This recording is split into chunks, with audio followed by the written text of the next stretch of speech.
சற்று முன் கிடைக்கப்பெற்ற மிக மிக முக்கியமான செய்தி ஒன்று வெளியாகியிருக்கு. KN நேருவை தூக்கிய அமலாக்கத்துறை. அமலாக்கத்துறை தமிழ்நாட்டில் நகராட்சி நிர்வாகம் மற்றும் குடிநீர் வழங்கல் துறையின் டெண்டர் முறைகேடுகள் தொடர்பாக பெரும் மோசடி நடந்திருக்கிறதா சந்தேகம் எழுப்பியிருந்துச்சு.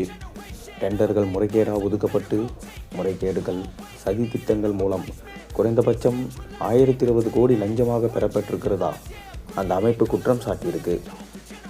தமிழ்நாடு நகராட்சி நிர்வாகத்துறை அமைச்சர் KN நேரு அவரது குடும்பத்தினர் மற்றும் அவர்களுடன் தொடர்புடையவர்களின் இடங்களில் இந்த ஆண்டு ஏப்ரல் மாதம் நடத்தப்பட்ட சோதனையில் கிடைத்த டிஜிட்டல் ஆதாரங்களை அமலாக்கத்துறை மேற்கோள் காட்டியிருக்கு. ஊழல் குறித்து காவல்துறை முதல் தகவல் அறிக்கை பதிவு செய்து விசாரிக்க வேண்டும் என்று கோரி பண மோசடி தடுப்புச் சட்டம் பிரிவு 66/2 கீழ் 258 பக்கங்கள் கொண்ட ஆவணத்தை மாநில தலைமைச் செயலாளர், காவல்துறை தலைவர் மற்றும் லஞ்ச ஒழிப்பு இயக்கத்திற்கு டிசம்பர் 3 அன்று அனுப்பியது அமலாக்கத்துறை.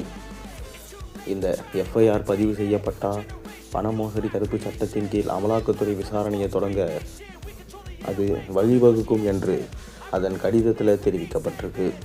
திமுக அமைச்சர் KN நேருவின் கட்டுப்பாட்டில் உள்ள MAWS துறையில் பெரும் மோசடி நடந்ததாக அமலாக்கத்துறை தமிழக அரசுக்கு அனுப்பியிருக்கிற 2வது கடிதம் இதுவாகும்.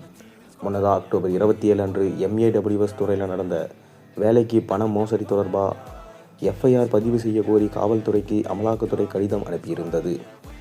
அந்த கடிதத்தில் உதவி பொறியாளர்கள், இளநிலை பொறியாளர்கள் மற்றும் நகர திட்டமிடல் அதிகாரிகள் போன்ற பதவிகள் பெற பல வேட்பாளர்கள் 25 லட்சம் முதல் 35 லட்சம் வரை லஞ்சம் வழங்கியதாக அமலாக்கத்துறை குற்றம் சாட்டியிருந்தது.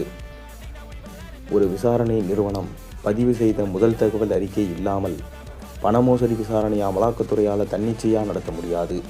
இருப்பினும் PMLA சட்டத்தின் பிரிவு 66/2 ஆனது அமலாக்கத்துறை பிற முகமைகளுடன் ஆதாரங்களை பகிரவும் திட்டமிடப்பட்ட குற்றங்களின் கீழ் ஒரு FIR பதிவு செய்ய வலியுறுத்தவும் அதிகாரம் வழங்குகிறது.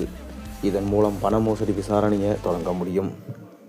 மேலும் அந்த துறையில் பணிகளை நிறைவேற்றும் ஒப்பந்ததாரர்கள் ஒப்பந்த மதிப்பில் 7.5% முதல் 10% வரை அமைச்சர் KN நேருவின் கூட்டாளிக்கு லஞ்சமாக செலுத்தியதாக அமலாக்கத்துறை குற்றம் சாட்டியிருக்கு. முறைகேடாவோ அல்லது முன்போ தீர்மானிக்கப்பட்டதோ ஒதுக்கப்பட்ட டெண்டர்கள் மூலம் இந்த ஒப்பந்தக்காரர்கள் பயனடைந்தார்கள் என்றும் நேருவின் கூட்டாளிகள் தொலைபேசியிலிருந்து மீட்கப்பட்ட வாட்ஸ்அப் உரையாடல்கள் மேற்கோள் காட்டி அமலாக்கத்துறை கூறியுள்ளது. அதனால் கூடிய விரைவிலேயே இவர்கள் மீது FIR போடப்பட்டு KN நேருவை கைது செய்ய வேண்டும் என்று தற்போது அமலாக்கத்துறைக்கு நோட்டீஸ் அனுப்பப்பட்டிருக்கு.